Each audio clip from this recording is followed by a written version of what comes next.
This conference will now be recorded. What's that?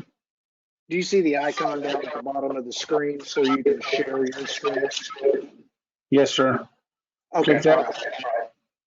Yes, I believe so. Can you see my screen there? Yes.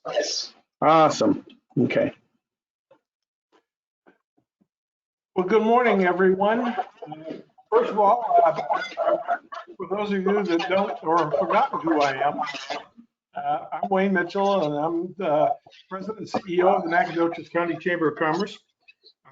I'd like to welcome you to our Nacogdoches Chamber Community Stakeholder page, conference call. I do want to remind you that the call is being recorded and will be posted on the Chamber's YouTube site later this afternoon. We also have invited our friends in the media to participate, and you can fully anticipate that there'll be stories both in the print and broadcast media as a result of the call here today. I'd respectfully ask, if you're not a presenter, to please put your call on mute until we get to the question and answers period, and we'll go from there. I'm very excited that I'm back for my first call after almost a month with Dr. Trujillo, and to hear about his presentation today titled "The Progress at Nacogdoches ISD." When I first arrived here 5 years ago, one of the first things that I did, thanks to the late Bill Teague, was I had the privilege of going around and interviewing folks around Nacogdoches about priorities and where they really wanted to see improvement and the challenges we were facing.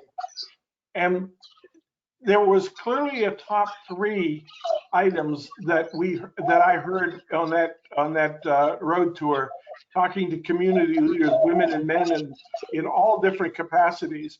And out of those top 3 issues, I've got to tell you that either 1 or 2 was concerns about the Nacogdoches ISD. Now, I remind you, this was over 5 years ago.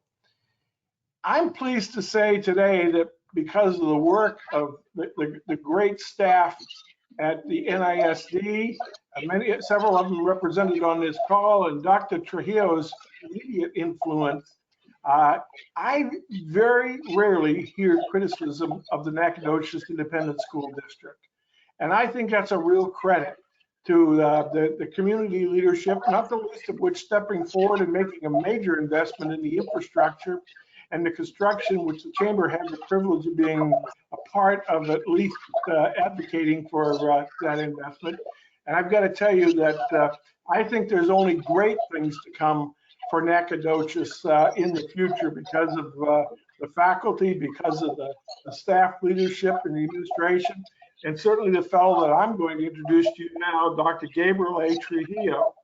He was named superintendent on March 26th following a unanimous vote by the board of directors. Before coming to Nacogdoches, Dr. Trujillo had been with the Grand Prairie ISD since 2013. Before that, he served 12 years as an elementary and secondary campus principal in Duncansville ISD. He began his career in public education in 1993 as a teacher with the Plainview ISD, located in the Texas Panhandle. And at Plainview, he served as assistant principal and campus principal until accepting a job in 2001 in Duncansville. During his career, he's been named Texas Principal of the Year, both on the elementary and the secondary levels. When you think about the massive size of Texas, that's a distinction that we hopefully will value greatly. Dr. Trujillo has been named a National Distinguished Principal of the Year as well.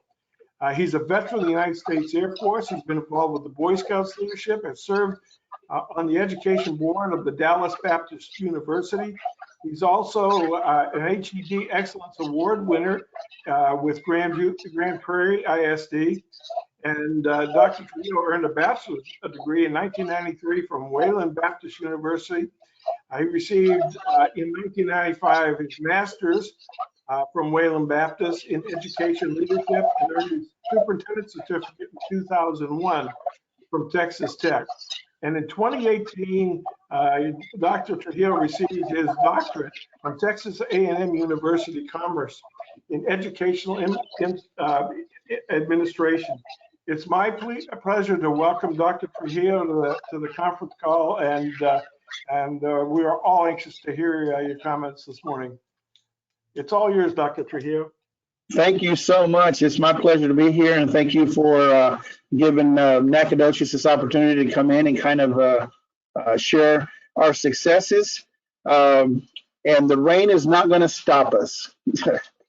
Unless it just keeps coming, then we'll have to deviate. But it's a pleasure to be here. I've known nothing but COVID. It's really exciting right now to be in here without a mask and see the faces of all the folks that are in here. Eventually, real soon, we'll have this opportunity to fellowship with each other, not only in groups like this, but also with our campuses. So we're hopeful with what is to come for us. The bond project update, wanted to give you an update as far as what that looks like. And I'm going to share my screen with you.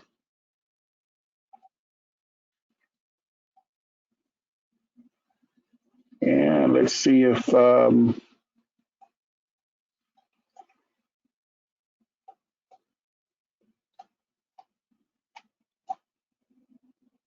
Les, are you seeing that? Yes. Okay. I'm going to try to expand it. I don't know what we'll do if I expand it so you'll see full screen with it. It didn't adjust it, so. Okay, it's not going to give you the full screen when you're looking at it, but nevertheless, I'm going to move forward. Okay, this is the spreadsheet here that kind of gives you an idea. It's kind of small. My apologies as you're looking at this document here, but it kind of gives you an idea of where we are with projects. I'm going to zoom in here and see if it'll give us a little better look. You have the new Carpenter up here on the top, and what we're saying is, let me see if I get a laser pointer. Right. Oh, you see me. This is Carpenter here, and when we're looking at Carpenter, there's a set date on the bold will tell you when we're kind of anticipating the construction based on the timeline that they had given us. However, with some weather that has come in, including ice and snow and something called a little bit of a hurricane that came in early in the year, and then now with all the wet mud and thing that's happening, it's kind of given us a little more of an extension. So when you see the light gray or the light colors that we're looking at here, kind of gives you an idea of where the extension is gone. For instance, if we look now at Carpenter and take the laser off, and I go to Carpenter, let's see, take that off. And I come to Carpenter, which is the top here. We're looking at it. They're hoping to get it done for us, but now we're going on into September, possibly October for the completion date with regards to school. And the window for it to be completed was somewhere between June and August to get us transitioned in. Same thing when we step out of that and you're looking over at McMichael. When you look at McMichael, the same thing is occurring. When you look at the completion date, the window was getting it done and ready to go between June and August, but now we're looking at September. Now understand, this is prior to this wonderful blessing that the Lord has given us with some wonderful rain in quantity these last few weeks. So there might be a little bit of an adjustment that will occur as we prepare and move forward. However, we have some places that are moving and progressing really quick and really nice. The CTE building over at the high school, that is going really well. It's in time. It's actually dried up, and they'll be transitioning here within the next week or two over to the bays. And that was part of the renovation that was going to occur. And so they're putting the final touches and wrapping up the actual construction of the new CTE building. And then what they'll do is they'll move over to the auto and welding and construction bays, and they'll start doing the renovation that is part of the bond that will happen there. And that is on the CTE building. We are completed with the DSC, so you'll see that, and I'll show you some photos. We're also completed with transportation and excited about this rain has not hindered those buses from coming out of that to do their service and do the work that they have. If you haven't had an opportunity to see that, I invite you to come down and take a tour of that transportation building. Matter of fact, we were told that some of our neighboring districts will be coming by to take a tour of it because it's such state of the art when it comes to the work that our men can do and women can do in that space there. As I move into, you'll see kind of some photos with Emmeline Carpenter. This was early on with the framing and the walls coming up, and it's 2 stories. Kind of the setup is beautiful as it's rising from the ground, and a lot of the expenditures were in the leveling of that property so that the water would drain, and we're seeing that that's working really well for us right now. We're filling up that little pond just south of the property with this rain. So beautiful setup. If you take a drive out there and you take a drive to the back, you'll see something pretty magnificent. And with regards, and this is the photo you're fixing to see here in this back corner, is the floor to ceiling all the way to the very top glass. And this is the library area that our kids from Carpenter will be enjoying. You'll see it's multiple floors, exciting as we're moving forward with the construction there. Unfortunately, though, because of the fact that we have the weather that's been coming in and it's put a little bit of a delay for and pushing those dates out as we're looking at Carpenter. Now we go to Malcolm Rector, which is the CTE building. And you'll notice that this is an early picture. Now that garage door, which was put in, is allowing us to drive in an 18-wheeler. You can put a semi-truck in there, and part of our CTE programming that we can explore is anything from diesel mechanics to welding and all the different things that happen. Also, the digital learning that can happen in this facility is exciting. So you'll see there's the facade on the east side of the campus. Pretty powerful entrance when you come in on that end of the building.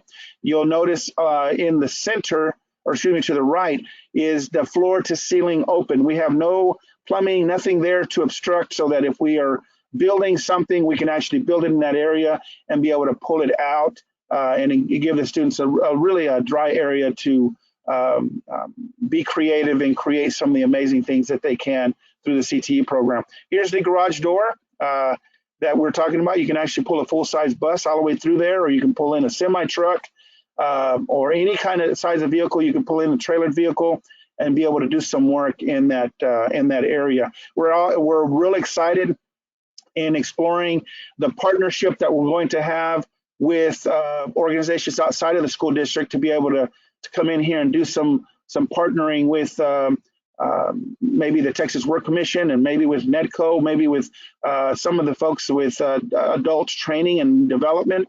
So, and that would happen in the evening as our community partners.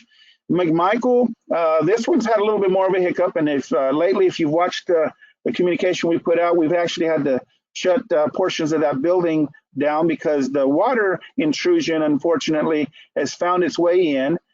Because we're in the midst of construction on that building.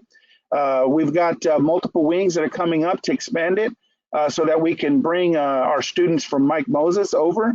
Part of the reason that we're looking at is, if you'll see, when you have water in here, we've got to make sure we keep our kids safe because they're going through here and removing some of the sheetrock so that we can dry these areas out. But once again, exciting things happening over at McMichael. As we're planning forward, you'll see it's pretty much drying up and got the roof on it.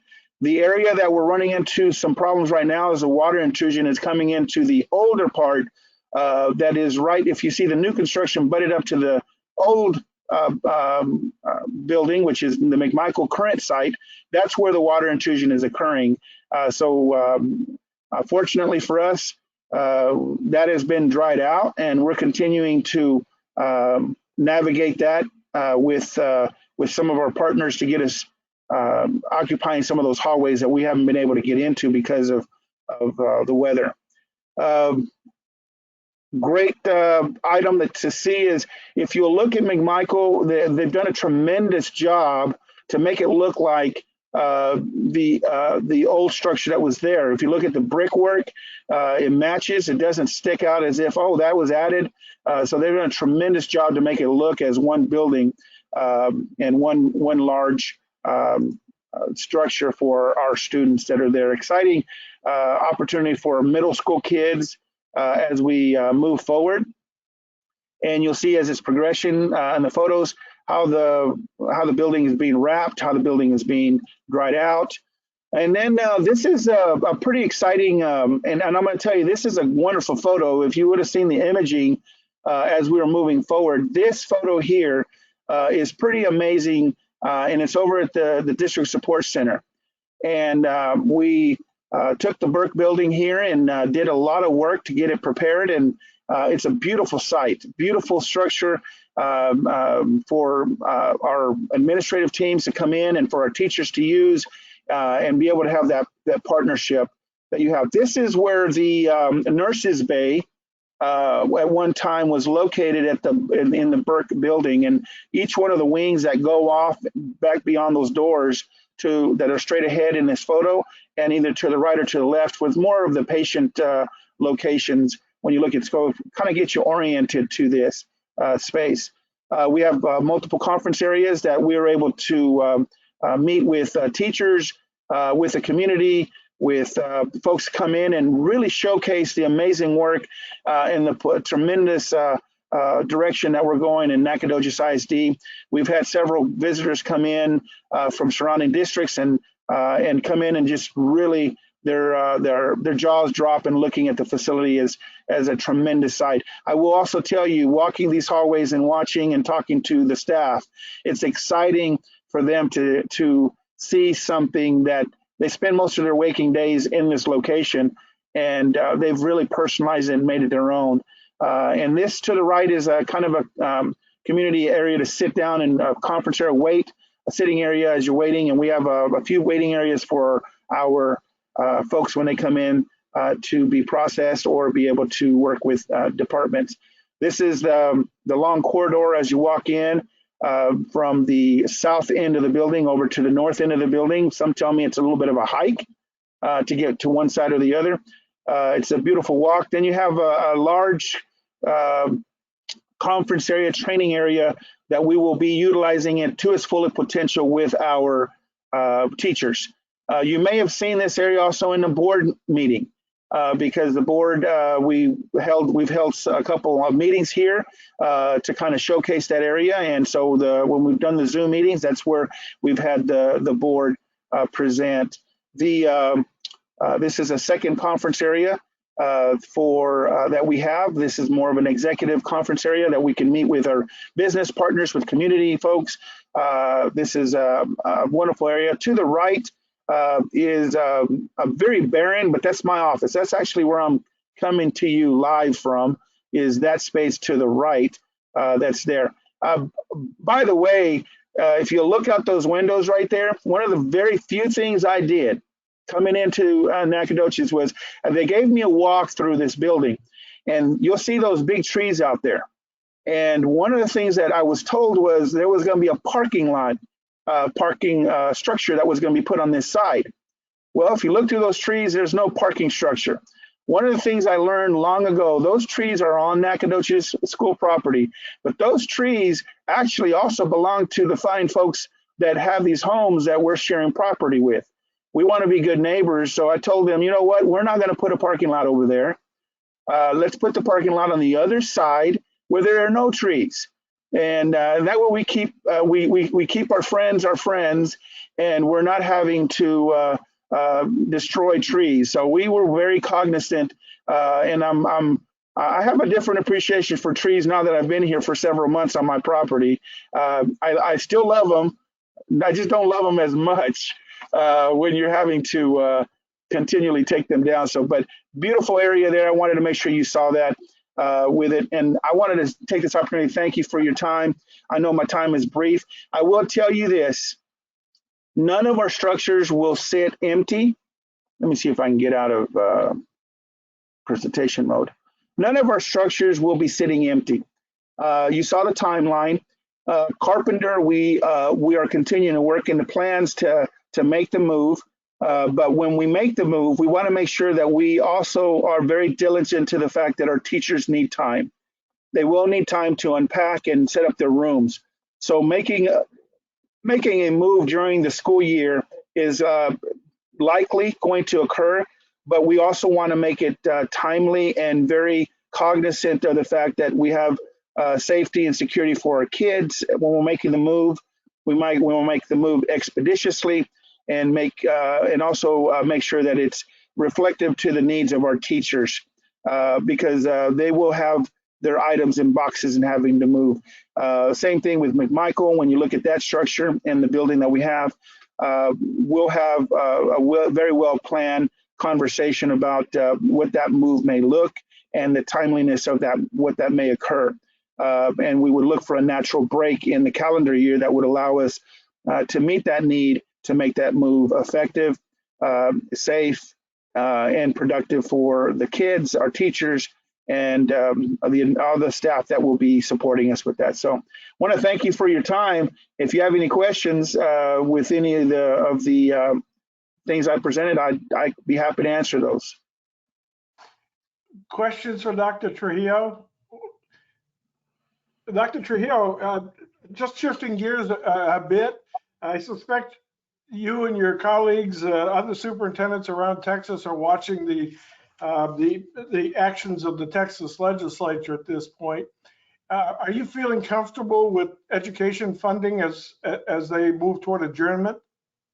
I am. I'm really pleased with they finally moved forward with the ESSER funds. That was something. There's a tremendous amount of anxiety that was there with the unknown. We have a mammoth hill to climb with the regression of not just the summer, but COVID regression that's occurred with our kids, the confidence of getting our kids back at school. What's important also is not just the academics. We're going to have to pay close attention to the SEL, otherwise known as the social emotional learning, not just for our students, but also for our teachers.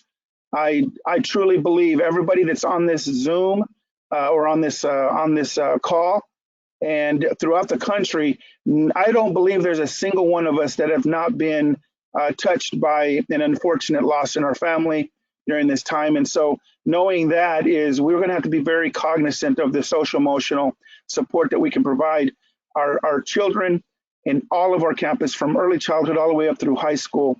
And as they're transitioning, the level of anxiety for our seniors when they graduate, they're wondering what is college going to look like as they move that direction. But equally our staff, our teachers, our custodians, our law enforcement officers that we have, everybody is going. We need to provide support and really evaluating what is that going to look like for Nacogdoches. We want to make sure that we're in the people business. Education is what we do, but we are in the people business, and we want people to know that starts with the heart. That starts meeting them with their needs with the heart. We capture their hearts, then they will give us their minds, and that's going to be our direction as we move forward in the months to come. Absolutely. That's great. Well, thank you, Dr. Trujillo. Any other questions or comments for Dr. Trujillo? I don't have a question, but I'd like to make a comment, and I know everybody on this call knows this, but I would like to thank the people that voted for this bond and people that support our schools. When you're away and you're looking into communities and helping people find sites to create new jobs, you always look at your school systems. What are you doing? What do your people embrace? And this presentation, this project speaks louder than words, and it goes way beyond our borders here. So I just want to say thank you. This is a wonderful kudo to put on our tool belt as we're out selling our region and our state, Nacogdoches and Nacogdoches County. And I just want to say thank you, because it does make a difference. It does sway that pendulum, and people will say yes or no on whether or not they want to move here, depending on where their children are going to go to school, their adults are going to get education, and where they will have a good quality of life. So thank you. Thank you, Nancy. And you're absolutely right. Having been involved in economic development, one of the first 3 or 4 questions you get when a prospect is considering locating in your community is, what is the state of your schools?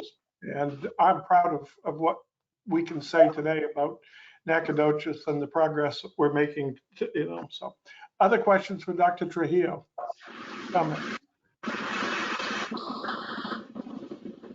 Well, if not, Dr. Trujillo, I thank you very much again, and we appreciate all that you're doing and your staff is doing. We also, we are certainly taking advantage of some of your talent here at the Chamber on our various committees as it relates to education and other issues. So we're very blessed. Any final comments at all, sir? No, sir. No final comments. Thank you so much. And like Nancy mentioned, we could not have done this without the support of the community coming out and supporting and saying that we need this. I-69 timing is perfect. I-69 is coming up. People are going to be traveling. We want them to come off that road and come in here and take a look at Nacogdoches and say, why not Nacogdoches? So. Well, that's fantastic. Well, again, thank you, sir, very much. Appreciate it. So. It's my pleasure to welcome back Nancy Wyndham, the President and CEO of the Texas Forest Country Partnership. Good morning, Nancy. Good morning. That was a great presentation. I've really enjoyed it. I will make this quick and just let everybody know that this regional report will be posted on the Chamber website. It will have links. I'm going to quickly go over some of the major items. I am going to have on 3 hats today. I talked to Betty Russo, our governor's office, our district coordinator. She is unavailable to be on this call. So is Manuel Martinez with the Department of Agriculture. So you're going to see their reports throughout this presentation. So here we go. As you know, this week is Small Business and Economic Development Week, and they're highlighting, the nation is highlighting small businesses and economic development.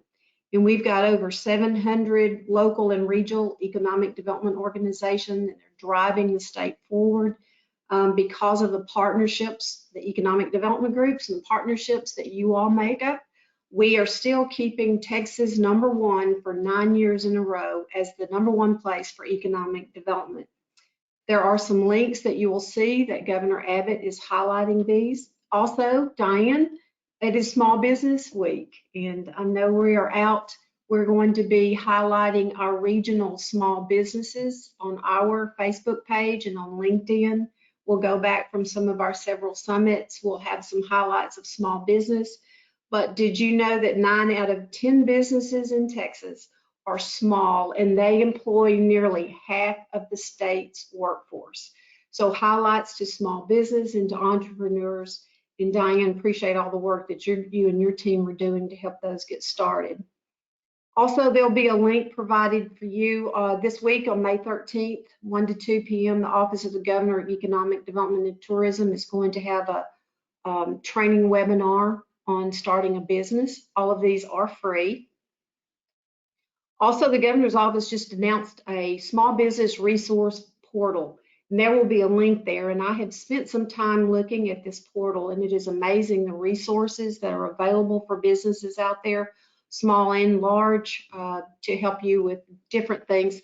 Some of it is financial disaster and emergency assistance, business training, and many, many more. I always enjoy some of the video recordings of trainings that they have that you can go in and pick at your own leisure that would help you moving forward. A little bit about workforce. Mark, let's see, I didn't see if Karen was on the call, but we're posting the last quarterly economic snapshot for our particular region. So if you look at that, just a key points, our unemployment rate. Now this is from January through March, and we'll be posting the next quarterly one coming up. But an unemployment rate dropped from 8.6 to 8.5. And there were an additional 7,629 unemployment claims for the quarter. Now we're just talking about our region here, not statewide. Our average weekly earnings dropped from $6 from 812 to 806. And manufacturing employment dropped from 12 to 11%. Financial activities dropped from 5 to 4%. Education and health services increased from 30% to 31%.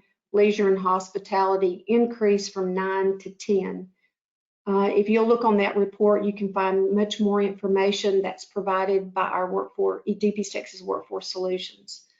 Let's talk a little bit about broadband. I know that is always a hot topic, but there's a group in Texas called the Community Resource Center of Texas. They are posting beginning May the 12th. It's called an Emergency Broadband Benefit Program. There will be links that you can go in and look at that. It's just a supplemental payment for those that have broadband or have access to it but are unable to pay for it. I am not familiar with all the details, but if you're interested, encourage you to go and check that link. Now, this is something interesting. You know, the governor created the Broadband Development Council, and they have their monthly meetings, but their next meeting is going to be May the 20th, and it's at 1:30 p.m. And if you will go in and listen to these meetings, you'll probably learn more than you ever wanted to about broadband in Texas. But they're very excited about their next meeting that's coming up. The agenda will be posted this Thursday. I'll retrieve it out and send it back into the chamber for your review. But there'll be 3 speakers. One is from the national telecommunication industry, one from T-Mobile, and then another group, Digital Literacy. And we hear that T-Mobile has some great news about coverage for Texas. I have no idea what they're talking about, but I'm going to be there listening. So just stay tuned for that as they move forward with broadband news. We received a note from Mike Claude, who is our public safety programs with the DECCOG. Governor Abbott and the Texas Division of Emergency Management, which is TDEM, and the Texas Military Department have partnered to launch a call center for businesses to call and schedule a mobile vaccine team to come to their place of business. The details are listed in the link that will be provided to you. Now, this is for local businesses that you can call in and set up, but you have to have, I believe it's 10 or more employees, but they will come to your place of business and set up for vaccines. And it did say that schools could be eligible. Let's say schools should be eligible to have this service also come to the facility for staff, not for sure for the students since of the parent consent. So that is update on those. And then this is really important for those of you that are interested in the Texas Department of Agriculture and the Texas Workforce Commission. They're having a seminar, a panel discussion tomorrow. That link will be provided to you too. It's the Texas CDBG Rural Economic Development. They're launching their RED strategy program. And it is tomorrow. It's a virtual event. It's a panel. It's 10 a.m. And the Texas Department of Agriculture have invited a group of panelists that represent stakeholders at the local and regional level throughout the state to lead the conversation. And this is going to talk about eligible communities that want to find financial assistance to prepare an economic development strategy. It's also available for redevelopment plans, economic resiliency plan, or similar plan for economic development opportunities in the community. I know Larissa is probably on top of this, but those of you that are interested, please listen and know more about this so you'll know how to better position yourselves. Sherry may mention this, but in case she doesn't, Wednesday, May the 26th, there's going to be a free webinar on social media that's going to be conducted by our Texas Forest Trail Region. Dale Foldenkratis will be presenting that one. I think that's about it for just a general overview. We've had an amazing uptick in the number of project leads for our particular region regarding forest and wood products. We're following those and keeping an eye on those as we're moving forward. So if there are any questions, I'll be more than happy to try to answer those or find out who has an answer for those. So thank you so much. And I just wanted to add, it was a pleasure to represent Stephen F. Austin. I attended 7 graduations this last weekend, and it was great to see so many of our young people walk across that stage and get their degrees and diplomas, and accolades to them. Thanks. Thank you, Nancy. Any questions of Nancy? And again, Nancy will be sharing that information and we'll be posting it here at the chamber. So thanks again, Nancy. Appreciate that. We're going to hear about shuttered venue grants and the restaurant revitalization updates. And I'm pleased to welcome Diane Amarine, for the Director of the Small Business Development Center. Good morning, Diane. Good morning, Wayne. Thank you for having me. So I guess the 2 hot things that are going on right now for funding are the shuttered venue operators grant. It's a particular grant, and some of the interesting things about it are that the eligible applicants may qualify for 45% of the gross earned revenue from 2019. That's not on here, but that's the year they're looking at. Now let me tell you who's eligible to apply, and if you know anyone in these categories, if you would please get the word out. These funds won't last long because they are grants, but the eligible entities are live venue operators and promoters, theatrical producers, live performing arts organizations, museum operators, motion picture theater operators, including owners, and talent representatives. They must have been in operation as of February 29, 2020. The venue or promoter who received a PPP loan on or before December 27, 2020 will have this grant reduced by the PPP loan amount.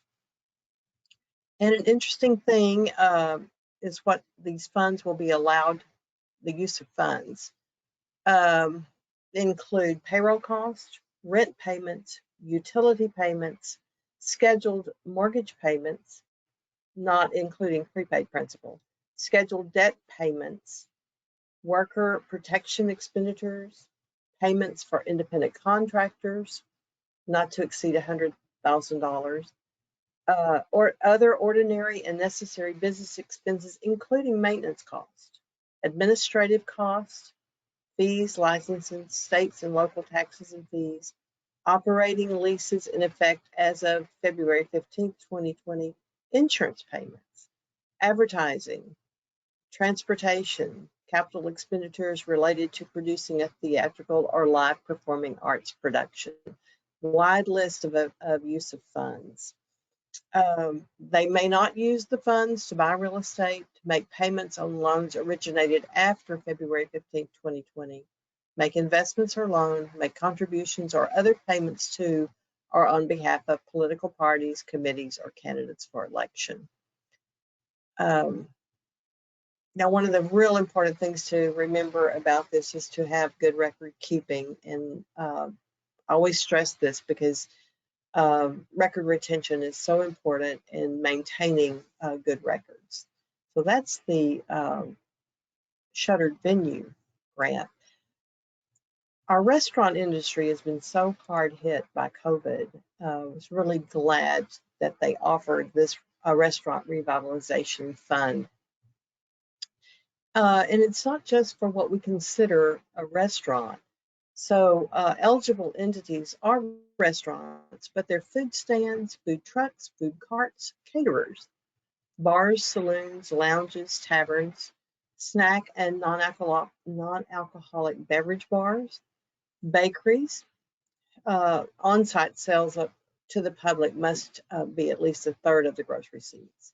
Brew pits, tasting rooms, tap rooms, same thing, must be 35% gross sales must be to the public sales. Breweries or microbreweries, same qualifications. Wineries and distilleries, on-site sales to the public, a third of the gross receipts. Inns that sell food and beverage, at least 33% of the gross receipts. Licensed facilities on premises of a beverage alcohol producer where the public may taste, sample, or purchase products. And we have several of those in our area, so encourage people to go online and apply for this just at restaurants.sba.gov. And we're here to assist if they need help, but it tells you everything, all the documents you need to have on hand. A person I talked to recently said it took them 1 hour and 45 minutes to fill out the paperwork, but they're getting a hefty sum back. So, you know, an investment of time for grant money is a great deal. The funds may be used for some of the following specific purposes: business payroll costs, including sick leave, payments on any business mortgage obligation, business debt service, utility payments, maintenance expenses, construction of outdoor seating, business supplies, including protective equipment and cleaning materials, food and beverage expenses, including raw materials, and other business-related expenditures. So they're pretty liberal in what the funds can be used for. You just have to meet specific criteria as to time and revenue. So it's a great opportunity to really assist small business in the restaurant industry who have had one of the biggest challenges through the pandemic. So that's all I have, Wayne. Thank you, Diane. Any questions of Diane? It sounds like the very broad guidelines, and for those programs, hopefully some of our businesses will take advantage and organizations will take advantage of it. I think the key is just to move quickly, you know, because they are grant funds and they won't last long. Yeah. Well, thank you very much. Appreciate that. For the purpose of a hospitality update, I'm pleased to welcome the Executive Director of Visit Nacogdoches. Would you say good morning to Sherry Cheney Morgan? Good morning, Sherry. Good morning, that's me. Hi, Wayne. Hi, friends. I just registered Joanna and Ashley and myself for the annual meeting of the Texas Association of Convention and Visitors Bureau. And it got me to thinking about just how lucky we are here in Nacogdoches to have our very own Charles Bright Visitor Center. These days, if destinations have visitor centers, they consist of maybe a self-serve wall of brochures and literature, and maybe a gift shop selling some souvenirs. More often than not, though, friendly faces greeting guests have been replaced with all-weather outdoor brochure kiosks that are fully stocked. But we get to operate from one of our community's historic treasures. It served Nacogdoches first as a post office and then as our public library. And now it holds displays that tell the stories and preserves the history of our fair city.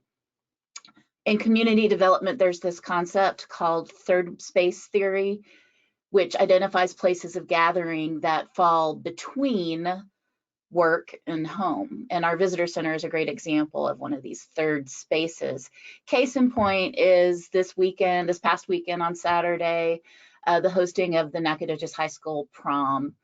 Facebook was flooded with some really beautiful photos from the event, and both the city of Nacogdoches and Visit Nacogdoches are proud to have had even a small part in making such lasting memories for those students.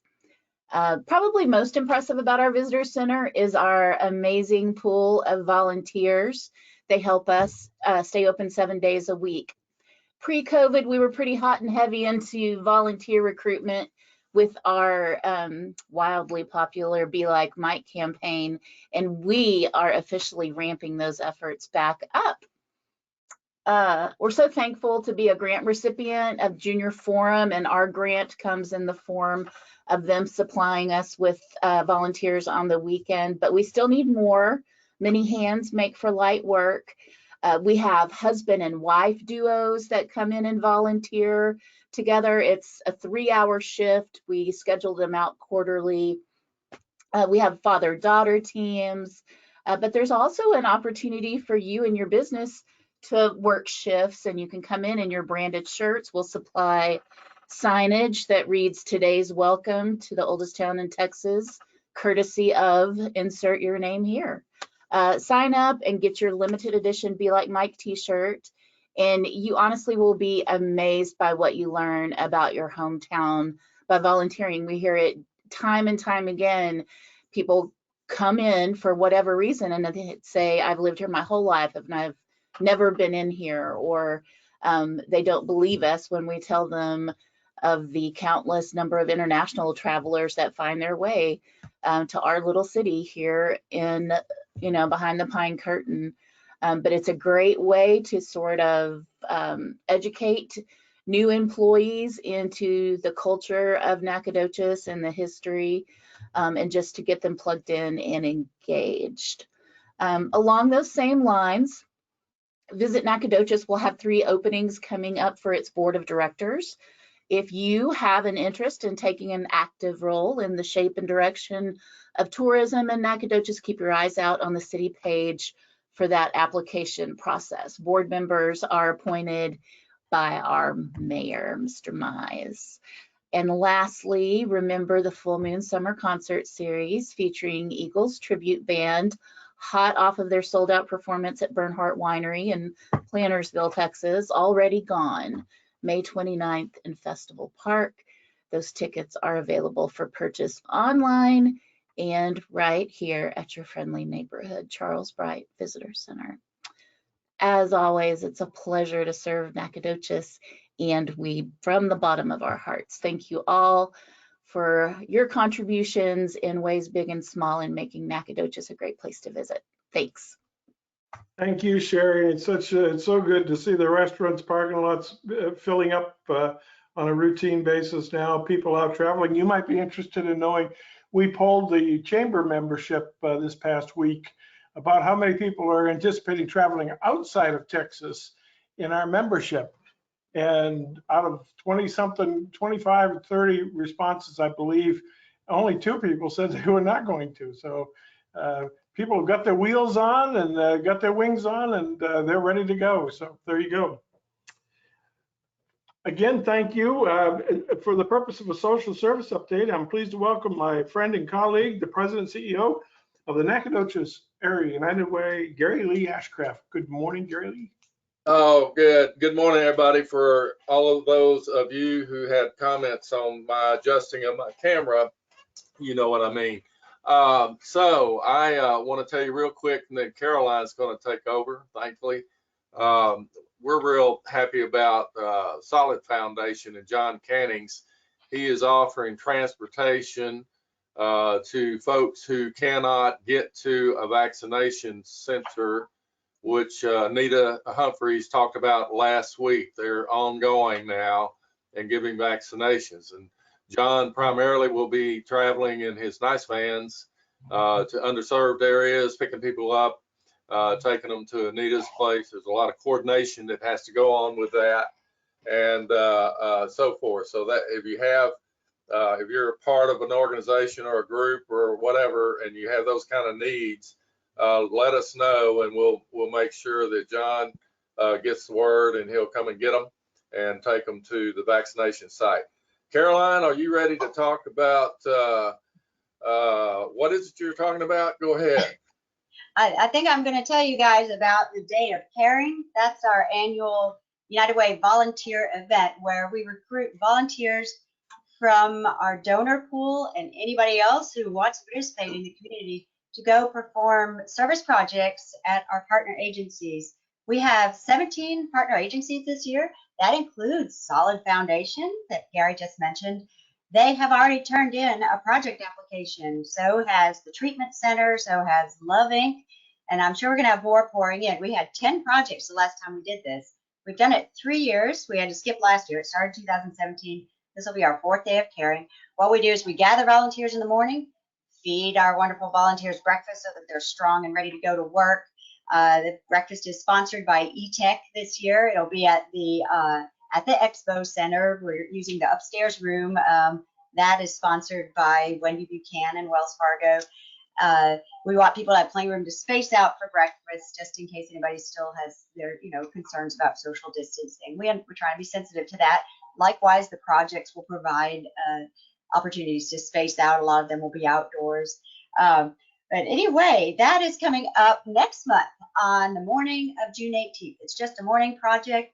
Like I said, a lot of our volunteers, or most of our volunteers, come from our workplace campaigns, our United Way donors who want to go out and put their muscles where their money went, I guess, to see these partner agencies up close. But we welcome anybody who would like to participate. So just give us a call or an email if that might be you. It's very rewarding. It's a great team building project. Anyway, so that's that. Like I said, it's next month, June 18th, Friday morning. And what else? Something else I was going to say. Oh, along the lines of it being Small Business Week, Nancy and Diane were talking about small business issues. Don't forget Kenny Rena from Burke, I think, talked about this last week or the week before. We're launching this Small Business Big Impact 365 circle for small businesses who don't have the HR department or whatnot where they feel comfortable running a workplace campaign. They can still have an opportunity to participate as a United Way partner. And we are going to be launching that tomorrow with party and things. We're going to have a little event out there to announce her as our flagship, I suppose, Small Business 365 donor. So we're very excited about that. And then also we have received money from United Ways of Texas towards and I believe Gary's mentioned this before, towards the people who are still suffering from the effects of the winter storm. A lot of us have gotten past that. I personally just got back into my own shower a couple weeks ago. It took that long for the plumbers to get to it. Luckily, I was able to pay for those repairs, but there are those out there who are still dealing with that, with damage to their homes and plumbing or whatever. So there's money available for that. That is going to be administered by Love Inc. So if you know anybody who has needs in that area, who's having a hard time paying for something, some damage, or needs plumbing repairs from the winter storm, that we do have resources to help with that, and they should get in touch with us or with Love Inc. I think that about covers it. Thank you, Caroline and Gary Lee. Any questions of either Caroline or Gary Lee? Bring them on. Give me a question. I appreciate all you folks are doing and continue to do on our behalf here in Nacogdoches County. Well, first of all, I want to thank everybody for participating today. It's good to be back and to see so many familiar and friendly faces. I want to take a moment and thank my very talented and competent staff, starting with Kelly and Barbara and the group, and letting them know how much I appreciate their efforts in my absence. It looked like the programs were even better than when I was here. So there you go. I want to let you folks know the Chamber sent a legislative team of 5, one of which is on this call, I believe, and that's Patrick Castillo, to Austin last week to talk about our priority issues here in Nacogdoches. Areas like mental health, areas like education at all levels, transportation issues, and a variety of others. And I can't tell you how much we appreciate them taking time out of their busy schedules to go down there. And Dr. Todd Brown and Donna Finley led the entourage down there, along with our chairman of the board, Ted Smith. And hopefully we will be able to have a full report on their activities in the next few days. I do want to let you know that next week's going to be another special presentation. We're going to be able to hear from the brand new president of the Texas Association of Business. It couldn't be more timely in the middle of, in the twilight of the legislative session. Mr. Glenn Hammer is going to be joining us for that presentation, and I hope you folks will tune in and talk to your colleagues and encourage them to be a part of it as well. And last, I want to let you know that Eggs and Issues, the latter part of this month, we heard today that Pfizer got approval for the vaccinations of the 12 to 17-year-olds. And what we'd like to do is hear from somebody in the healthcare community, and that's going to be the program for Eggs and Issues on the 27th of May. All things vaccination for youngsters. So hopefully you'll be able to join us either online or preferably at the Fredonia Hotel on the 27th at 7:30. Any other questions, comments, or observations to the good of the order? If not, again, thank you, Dr. Trujillo, for a very thorough and great update. And thanks to all the presenters as well. And you folks have a happy and prosperous week. This concludes the call.